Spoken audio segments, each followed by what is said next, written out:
नमस्कार दोस्तों, आप देख रहे हैं इंडियन न्यूज स्पोर्ट्स। मैं हूं ऋतिक। बीसीसीआई ने फाइनली जो है अपील कर दी है, फॉर्मल अपील कर दी है आईसीसी को कि जो आईसीसी ने पुअर रेटिंग दी थी इंदौर की पिच को, जहां पर तीसरा टेस्ट हुआ था होलकर क्रिकेट ग्राउंड में इंदौर में भारत और ऑस्ट्रेलिया के बीच में, वो पूरा मुकाबला 3 दिन में खत्म हो गया था। यानी मार्च 1 को मुकाबला शुरू हुआ, 3 मार्च को मुकाबला खत्म हो गया।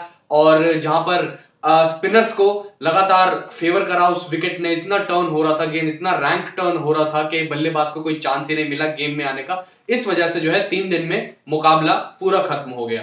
और तो जो क्रिस ब्रॉड थे, जो कि मैच के रेफरी थे उस मैच के दौरान, उनका साफ तौर पे ये कहना था कि देखिए पिच एक्सट्रीमली ड्राई था, बहुत सूखा विकेट था और वहां पर इतना ज्यादा टर्न कर रहा था गेंद और स्पिनर्स के बिल्कुल फेवर में जा रहा था पहले दिन से ही। और तो और जो इनिंग्स का पहला ओवर के 5वीं गेंद थी, उसने ही जो है पिच पे गड्ढा कर दिया था। यानी उसने ही जब बॉल पड़ी, मिचेल स्टार्क गेंदबाजी कर रहे थे, पहले ओवर की 5वीं गेंद जब पिच पर पड़ी तो धूल उड़ गई थी और वहां पर ही जो है पिच टूटने लग गई थी। और लगातार फिर फ्रीक्वेंटली जब जब ऐसा हो रहा था तब पिच जो है लगातार टूटने लग गई थी।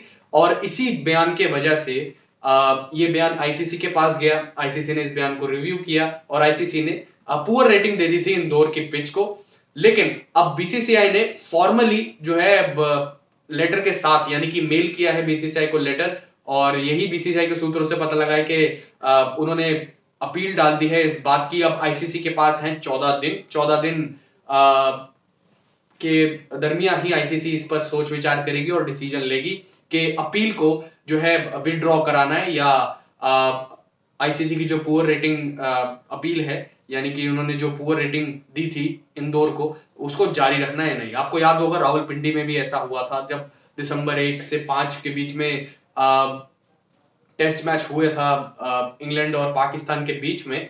तब भी ऐसा हुआ था, टेस्ट मैच हुआ, बहुत रन्स बने, बड़ी तादाद में रन्स बने, लेकिन गेंदबाजों को कोई चांस ही नहीं मिला मैच में वापसी करने का, ना पेसर को ना स्पिनर को। गेंद पड़ के बिल्कुल सीधा लो रह रहा था, कुछ बाउंस नहीं, बिल्कुल सीधा सीधा, बल्लेबाज के लिए बिल्कुल स्वर्ग जैसा विकेट था वो।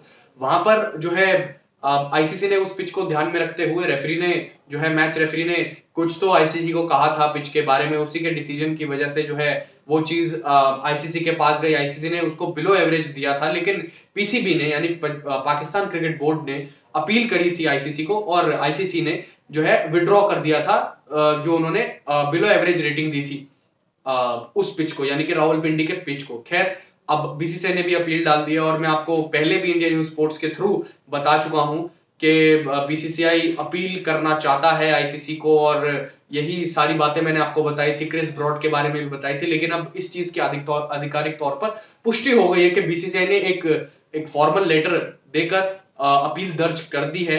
और तो और आपको एक खास बात और बता दूं जो इसमें एक डेवलपमेंट है, यानी कि एडिशन है, वो ये है कि जो 2 मेंबर की कमेटी होती है जो मैच रेफरी यानी क्रिस ब्रॉड के बयान को रिव्यू करेगी। यानी कि वैसे तो आप देखें तो आईसीसी के चेयरमैन कमेटी के, यानी क्रिकेट चेयरमैन कमेटी को देखते हैं सौरभ गांगुली, और जो जनरल मैनेजर है आईसीसी के और वो है वसीम खान। वसीम खान पीसीबी के फॉर्मर सीईओ भी रह चुके हैं।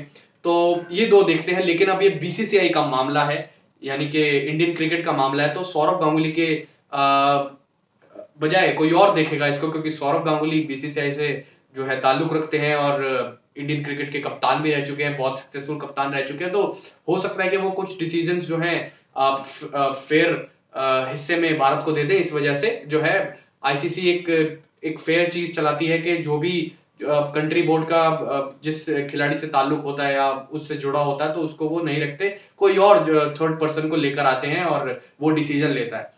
अब उनके ऊपर है कि क्या डिसीजन होगा क्या नहीं होगा, जो 2 मेंबर कमिटी है। फिर उसके बाद यही फैसला होगा कि क्या आईसीसी विड्रॉ करती है पुअर अपील को, यानी कि पुअर रेटिंग की जो अपील थी आईसीसी की, या वो बीसीसीआई की अपील को मानकर, जो बीसीसीआई ने फाइल करी है अपील आईसीसी के खिलाफ, और आईसीसी इनको इस अपील को विड्रॉ कर देती है।